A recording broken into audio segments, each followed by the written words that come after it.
마태복음 16장을 잠시 보겠습니다.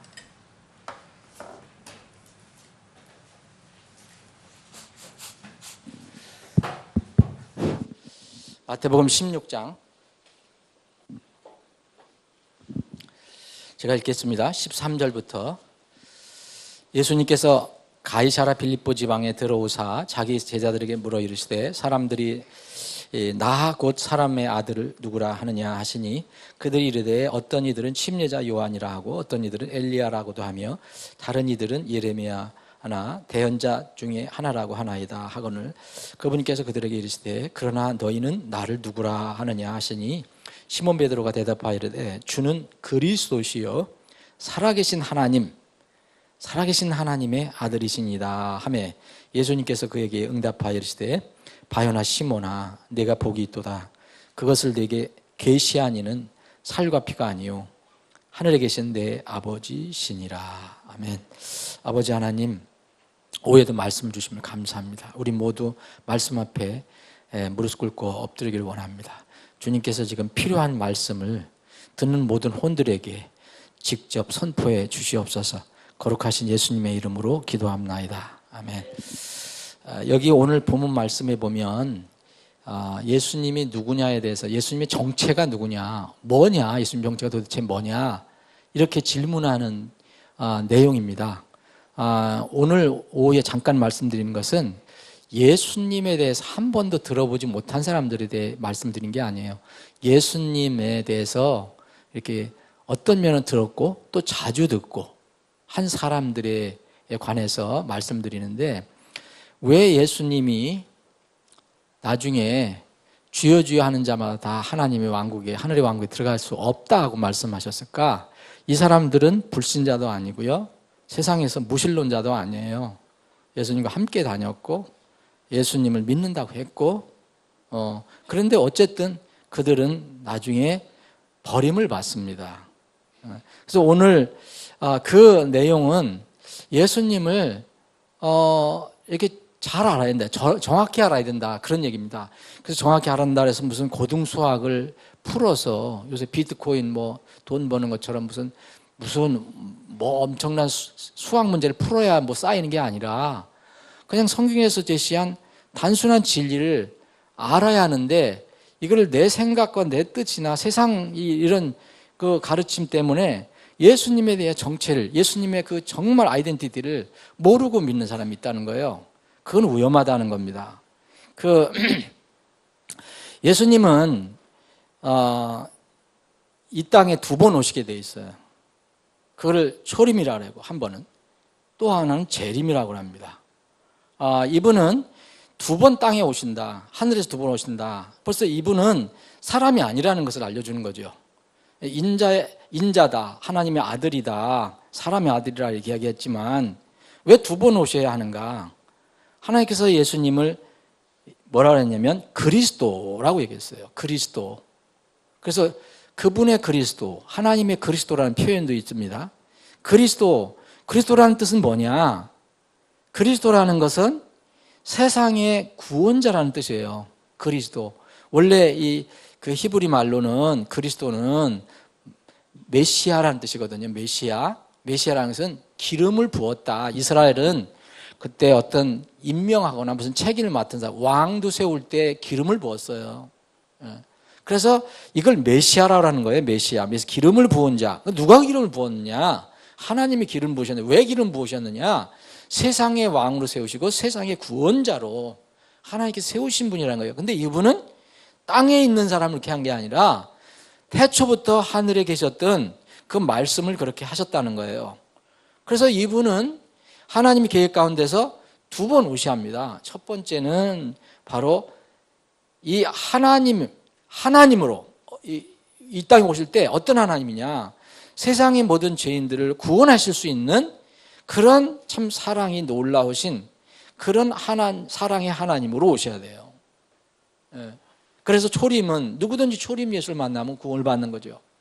두 번째는 이 하나님의 공의 거룩한 쪽에 그 하나님으로 오시는데 공의 하나님으로 오시는데 그 목적은 사람을 구원시키려고 하는 게 아니라 이제는 세상의 죄와 불의를 심판하시기 위해 오시는 거예요. 처림과 재림이 있는 겁니다. 그래서 이 마태복음 1장 21절에 그 요셉에게 이러잖아.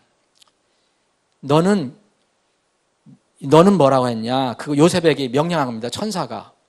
그녀가 아들 낳으리니 그랬어요. 그녀 내 부인이 마리아가 아들 낳으니 그의 이름을 예수라 하라. 이는 그가 그의 백성들을 그들의 죄들에서 구원하실 것이기 때문이다. 그랬거든요. 이게 초림의 목적이에요. 여러분 잘 아시는 거잖아요.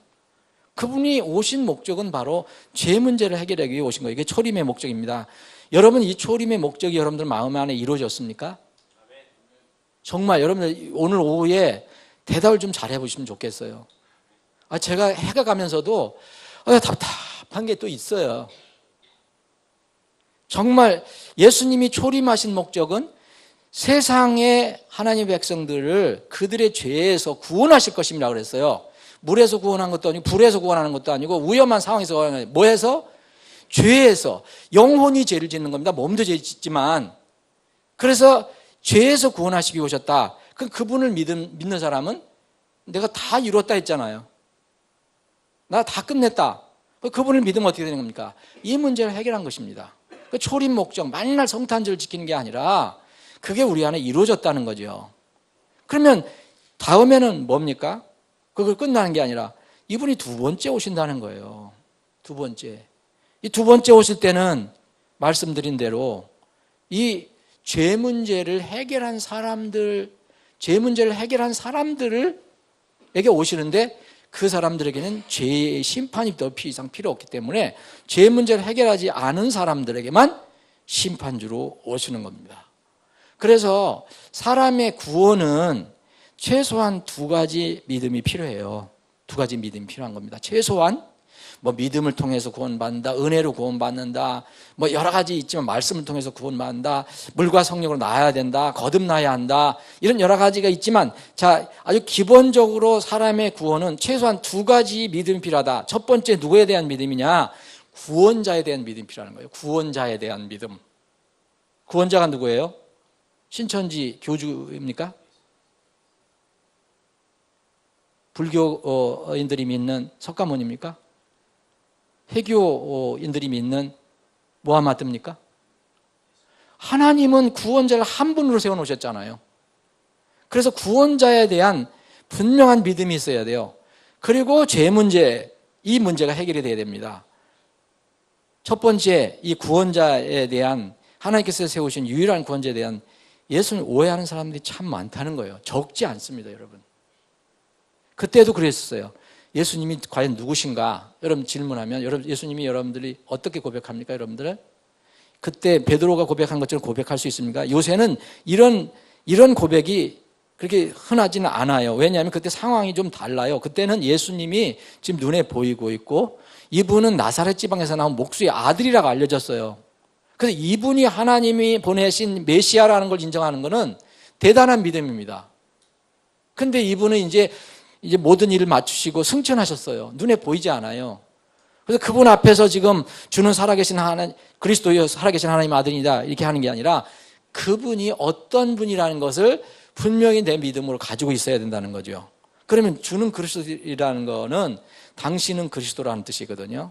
원래 저기를 직역을 하면 베드로가 직접 보면서 앞에 있잖아요. 예수님, 당신은 그리스도시요. 이게 뭐냐면 엄청난 믿음입니다. 하나님께서 함께 계셨던, 태초부터 함께 계셨던 분인데 그분이 하나님 아버지의 명령을 받아서 이 땅에 오신 메시아입니다. 하나님이 세워주신 창조 때부터 하나님께서 천지를 태초에 하나님께서 하늘과 땅을 만드시니라 했을 때 그 하나님이 보내신 바로 하나님입니다. 이걸 믿는 겁니다. 이건. 그러니까 베드로가 엄청난 고백을 한 거예요. 예? 그리고 살아계신 하나님의 아들이니다. 여기서 아들은 딱 한 분만 얘기하는 거예요. 우리도 하나님의 아들이지만 우리는 그런 아들이 아니에요. 우리는 양자 삼으신 아들이고. 그래서 이걸 보고 예수님께서 바요나 시몬아 네가 복이 있도다 그런 거예요. 그래서 이런 진리를 내가 스스로 내 어떤 육신의 어떤 능력으로 한 게 아니다. 그것을 계시한 이는 바로 살과 피가 아니다. 하늘에 계신 내 아버지시다라고 그렇게 말씀하셨습니다. 지금 예수님을 아예 부정하는 사람들이 있어요. 소위 얘기하면 우리가 불신이라고 그러죠. 불신론자, 모실론자, 진화론자. 근데 인정은 하되 세상에 그냥 성인 중에 한 사람으로 생각하는 사람들이 있어요. 아주 훌륭한 분이다. 그런데 그리스도라고는 못 믿는 거예요. 그리스도. 하나님께서 보내신 구원자라는 거. 여러분, 그 세상의 성인들, 훌륭한 사람들 사회에 긍정적인 영향을 많이 끼친 거 분명히 있습니다. 그런데 잘 생각해 보십시오. 사람은 아무리 훌륭해도 여러분들이 아무리 훌륭해도 다른 사람의 영혼을 구할 수가 없어요. 기가 막힌 사람이라도. 석가모니가 다른 사람의 영혼을 못 구하는 거예요. 마더 테레사가 다른 영혼을 못 구하는 거예요. 정말 아무리 훌륭한 사람이라도 다른 사람의 혼 문제는 손을 댈 수가 없다는 거예요. 피조물은요, 어떤 고차원의 단계에 이른다더러 무슨 요가를 하고 기체조를 하고 무슨 단학을 하고 해도 사람이란 말입니다. 사람. 피조물이에요. 어떤 경우도 피조물이에요. 창조주는 어떤 경우도 창조주예요. 창조주가 피조물이 될 수가 없어요. 예수님은 비록 우리를 위해서 사람의 몸을 입고 임마누엘 하셨지만, 임마누엘은 육신으로 우리 가운데 오셨다는 거죠. 하셨지만 여전히 창조주 하나님이시라는 거예요. 이걸 믿어야 하는 겁니다. 자, 이사야서 9장 6절에 보면 이는 한 아이가 우리에게 태어났고 한 아들을 우리에게 주셨는데 그의 어깨에는 정권이 놓이고 그의 이름은 놀라우시니 계획자 강하신 하나님. 이 땅에 뭐로 오신 건지 아세요? 메시아인데 강하신 하나님으로 오신 거란 말입니다. 영존한 아버지 역할을 하러 오신 거예요. 나를 본 자는 내 아버지를 본 것과 똑같다고 예수님 말씀하셨어요. 평화의 통치자라 할 것이기 때문에 이게 예수님의 본 상고예요. 그래서 요한복음 14장에 보면 도마가 예수님을 보고 이야기하는데 자꾸 보여달라고 그래요. 그럼 넌 나를 봤는데 뭘 또 보여달라느냐, 예수님이. 골로새서 1장 그리고 디모데서 3장 이런 데 보면 예수님이 뭐냐, 바로 하나님께서 육체 가운데 나타나신 분인데 또 창조주라고 그래요. 그분에 의하지 않고서는 창조가 되지 않았다고 골로새서 나와요. 골로새서 여러분 1장 14절 17절 보세요. 그분에 의해서 창조가 되고 그분이 창조하셨다고 나옵니다. 창세기 3장에 보면, 창세기 32장에 보면 야곱이 그렇게 여러분 야복강 나루터에서 어떤 천사와 되게 씨름을 했는데 나중에 그게 바로 예수님이라는 걸, 성육신 전에 예수님이라는 건데, 근데 이게 야곱이 나중에 고백하는 게요. 내가 하나님 얼굴을 봤다. 그렇게 고백을 해요. 하나님의 얼굴을 봤다. 이게 the face of God라는 것이 분이엘이라는 뜻이에요. 분이엘. 이게 하나님의 얼굴이라는 거예요. 그래서 거기에 분이엘이라는 말이 붙었어요. 내가 얼굴을 마주대하여 하나님을 보았으나 그랬어요. 내 생명이 보존되었다. 하나님께서 육체 가운데 나타나신 분이 바로 예수님이에요. 하나님께서. 여러분 디모데서 3장 16절에 보면 임마누엘 이렇게 표현하잖아요. 하나님께서 육체 안에 나타나셨다. 그게 예수님이라는 거예요. 그리고 디도서 2장 13절에 보면 위대하신 하나님, 곧 우리의 구원자 예수 그리스도. 예수 그리스도가 하나님이라는 거예요. 그런데 요새 고상하게 얘기하는 사람, 예수님이 피조물이라는 사람이 있어요. 기독교 안에서도. 이 사람은 절대 구원을 받을 수가 없어요. 불가능합니다. 다시 말씀드리면 피조물은 피조물을 구원해낼 수가 없어요. 좋은 일은 베풀어 줄 수 있어요. 여러분들이 예수님이 어떻게 생각하십니까? 어떤 이단들이나 사이비에서 얘기하는 것처럼 그분이 또 다른 어떤 좋은 사람입니까? 여호와의 증인은 피조물이에요. 예수님이. 우리보다 낮게 창조된 피조된 사람이라는 거죠. 존재라는 거예요. 여호와의 증인은 생전 구원을 받을 수가 없어요. 불가능해요. 성경 말씀에 의하면.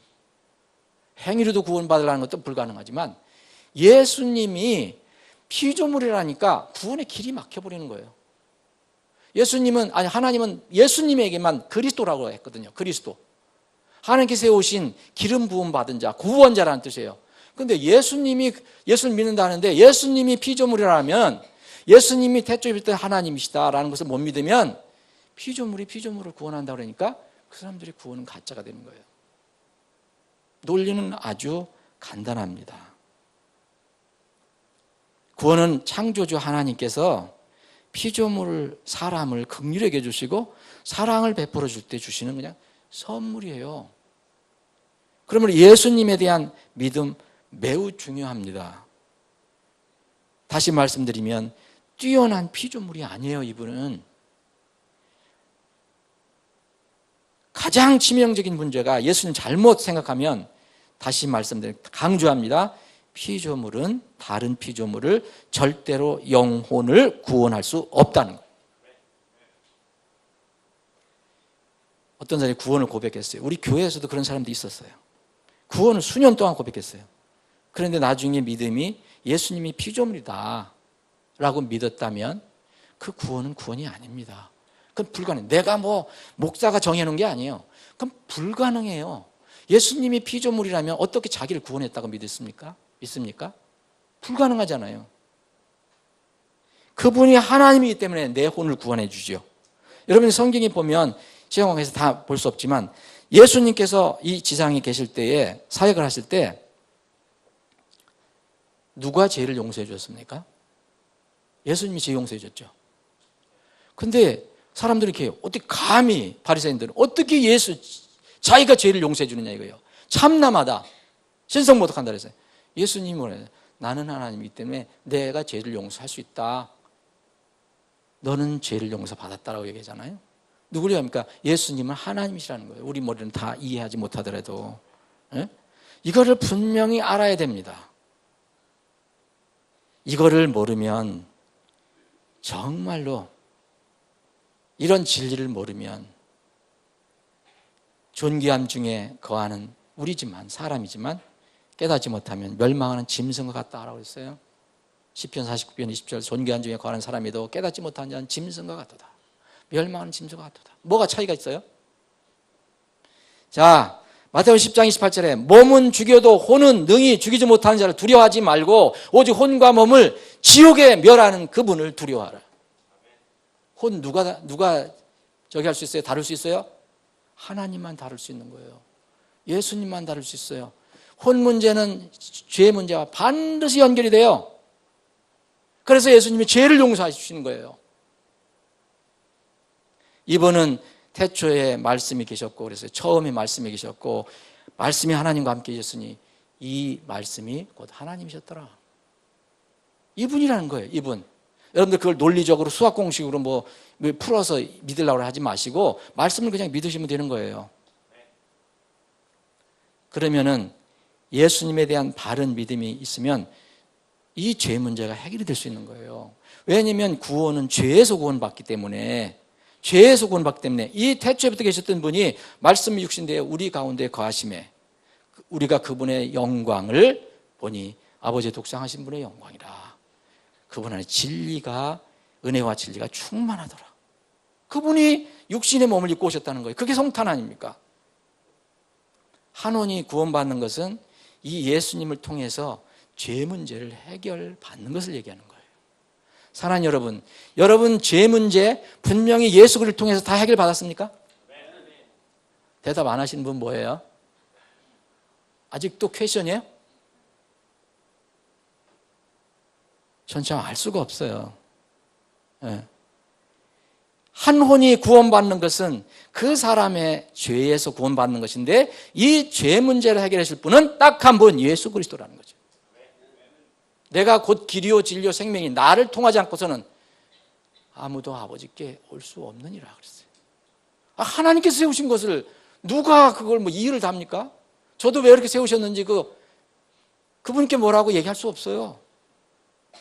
우리가 피조물인데요. 전과 지옥의 갈림길은 죄 문제입니다. 사람의 죄는 자신이 절대 처리할 수 없어요. 아무리 훌륭한 형제라도, 아무리 자매라도 자기 죄를 처리할 수가 없어요. 죄 용서는 하나님만 하실 수 있는 거예요. 하나님만 하실 수 있는 거예요. 예수님은 하나님이시기 때문에 죄를 용서한 거예요. 마가복음 2장 5절에 보면 그 마병 환자 친구들이 들것에 실고 온 그 마병 환자에게 이르되 아들아 내 죄들을 용서받을지어다. 누가 얘기했습니까? 예수님이 얘기하셨어요. 누가 죄를 용서할 수 있습니까? 예? 히브리서 9장 22절에 보면 율법에 따라 거의 모든 물건이 피로써 깨끗하게 되나니 피 흘림이 없으면 죄 사함이 없느니라. 사면이 없느니라. 그래서 그분이 피를 흘리기 위해서 십자가에 돌아가신 거 아니에요. 복음은 아주 심플해요. 여러분들이 마음으로 받아들이려고 하지 않는 것 때문에 문제죠. 베드로전서 1장 18절 19절에 너희가 알거니와 너희 조상들로부터 전통으로 물려받은 너희 했던 헛된 행실에서 너희가 구속받은 것은 은이나 금같이 썩을 것들로 된 것이 아니에요. 썩고도 아무리 찾아봐도 그건 구원이 없습니다. 오직 흠도 없고 점도 없는 어린 양의 피 같은 그리스도의 보배로운 피로 된 것이니라. 그분이 그래서 오셨고 우리를 위해서 죽으셨고 우리를 위해서 묻히셨다가 부활하시고 또 나중에 우리를 위해서 또 세상 심판하시기 위해서 두 번째 오실 겁니다. 첫 번째 초림 목적은 마태복음 1장 21절에 나오고 두 번째 재림의 목적은 데살로니가 후서 1장이 나와 있어요. 어떻게 와서 심판하실 건가 나와 있어요. 말씀 결론을 짓겠습니다. 여러분, 예수님께서 피 흘려서 돌아가시면서 다 이루었다 그랬어요. 다 이루었다. 그분은 하나님이시니까 그렇게 하신 거예요. 피조물이 아니에요. 다 이루었다 이렇게 말씀하신 분은 어떻게 되겠어요? 만약 이 피조물이 어떻게 다 이루었다고 얘기할 수 있어요? 그것이 끝냈다, 내가 끝냈다고 하셨는데 하나님이시니까 그렇게 말씀하실 수 있는 거예요. 그렇게 하신 대선언을 여러분의 믿음으로 정말 가지고 있느냐 이겁니다. 지금 여러분의 죄 문제를 믿음으로 해결해야 합니다. 지금 어떤 방법으로 듣고 계신 분이 있다면 정말 저는 이게 늘 이렇게 그 어려운 환경 속에서 거의 목숨을 때로는 바꿔가면서 이렇게 신앙생활을 하려고 하는, 거기에는 이제 구원받지 못한 사람도 있지만 구원받은 사람도 있을 것이고, 그래서 만약 그분들이 마음이 생각이 늘 드는데 만약 이 말씀을 숨죽이면서 몰래 듣는 북한 동포들이 계신다면 절대 다음 기회로 미루지 마십시오. 여러분이 있는 곳에서 여러분을 위해 피 흘리시고 죽으신 하나님께 조용히 무릎을 꿇고 진실한 마음으로 그 죄인임을 고백하고 죄에서 돌아서 회개하면 됩니다. 그 예수님을 여러분의 구원자와 주로 믿고 모셔드리면 됩니다. 그러면 영원히 구원을 받는 겁니다. 영원히 구원을 받으면 만약 진실하게 이렇게 마음 믿었다면 주님 오실 때 여러분의 몸이 영화롭게 변화되는 거예요. 그래서 천국에서 영원히 살게 되는 겁니다. 이러한 복이 꼭 있게 되기를 바랍니다. 이보다 더 좋은 거 없어요. 더 중요한 거 없어요. 여러분들 좋아하는 찬양 있잖아요. 제가 오늘 목소리가 좋으면 좀 길게 좀 찬양하고 싶은데 그래도 어떤 지체가 저에게 준 뭐가 있어서 진짜 사랑의 미학인지 조금 힘이 나는 것 같아요. 통일 찬송가, 이게 여러분 잘 아시는 찬송가 있어요. 495장에 보면 내 영혼이 은총 입어, 그리고 다음이 뭐예요? 중한 죄짐 벗고 보니. 여러분들 이 찬송을 부를 때 이 의미를 알고 부르셨어요? 내 영혼이 은총 입어, 하나님의 은혜를 입어서 중한 죄짐 벗고 보니, 죄 문제를 해결하고 보니, 그런 얘기예요. 슬픔 많은 이 세상도 천국으로 와도다. 우리가 사는 곳이 주님과 함께 구원받으면, 제사함 받으면 그것이 천국 아닙니까? 실제는 물리적으로 우리가 가겠지만은 내 영혼이 은총 입어 중한 죄짐 벗고 보니. 그리고 그 여러분 후렴에도 보면 반드시 죄의 문제가 들어가 있어요. 여러분들 얼마나 그걸 부르셨는지 모르지만, 예? 할렐루야 찬양하세. 그 다음은 뭡니까? 내 모든 죄 사함받고 주 예수와 동행하니 그 어디나 하늘나라. 여러분 죄 사함 받았습니까? 죄짐 다 벗어버렸습니까? 그 예수 그리스도께서 흘려주신 피로 그렇게 된다 그랬어요. 피 흘림이 없으면 죄 사함이 없다. 사면이 없느니라. 그게 언제인지 뭐 과거의 언제인지 뭐 그런 거 혹시 정확하게 기억 못 하셔도 좋아요.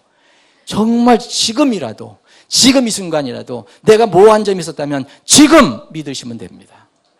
천국에 가서 너 언제 구원받았니? 이거 따지지 않습니다. 내가 어린 양의 피로 다 정결케 됐는가? 죄 문제를 해결하고 하나님이 자녀로 왔는가? 그게 중요한 것이죠.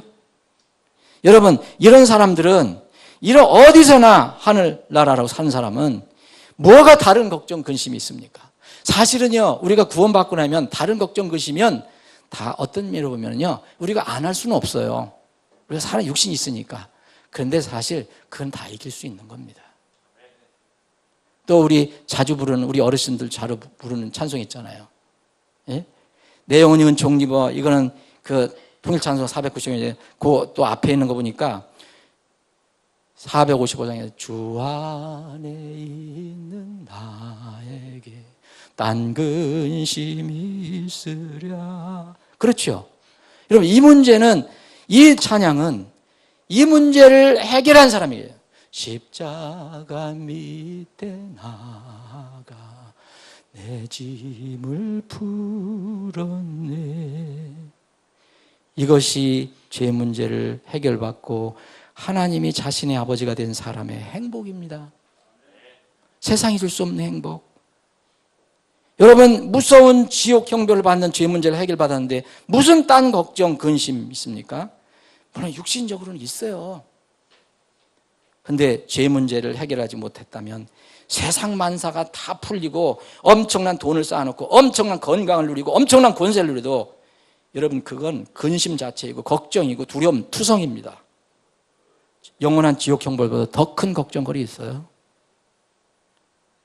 사랑하는 여러분, 그래서 우리는 주님을 끝까지 믿고 이 세상 험해도 주님만 믿고 가는 겁니다. 믿은 사람들, 구원받은 사람은 내 주와 맺은 언약은 늘 불변하시니. 예수님을 믿으십시오. 하나님 믿으십시오. 그분의 약속의 말씀은 절대 변하지 않습니다. 그 나라 가기까지는 늘 보호하시네. 주님을 찬송하면서 할렐루야 할렐루야 내 앞길 멀고 매도 나 주님만 따라가리. 이 자리에 계신 사랑하는 지체 여러분, 여러분들이 아무리 길이 멀고 험하고 걱정 근심이 있어도 우리 어두운 캄캄한 동토에서 숨죽이면서 말씀을 보려고 하고 예배드리려고 하고 찬양하려고 하는 그 북한 동포들과 여러분들 비교가 되겠습니까? 근데 그분들은 이런 찬양을 부른다고 해요. 근데 여러분들은 이런 좋은 환경 속에 살면서 만날 걱정, 근심, 제사함의 기쁨, 구원의 기쁨, 감격, 감사를 하지 못하기 때문에 그렇습니다. 사랑하는 여러분, 여러분들 분명히 내 영혼이 은총 입어 중한 죄짐 벗었다고 그런 찬송을 부를 수 있으면, 내 모든 죄 사함 받고 주님과 동행한다는 이런 찬송을 부를 수 있으면 이제는 내 앞길 멀고 험해도 주만 따라갈 수 있습니다. 그런 이제 한 해가 됐으면 좋겠습니다. 예, 간단히 제가 목회 보고를 하겠습니다. 여러분 그 목회 보고 뒤에 이렇게 있으니까 이제 간단하게 정리를 해드린 거를 보시면 되겠어요. 뭐 시간 되시면 읽어보시고요.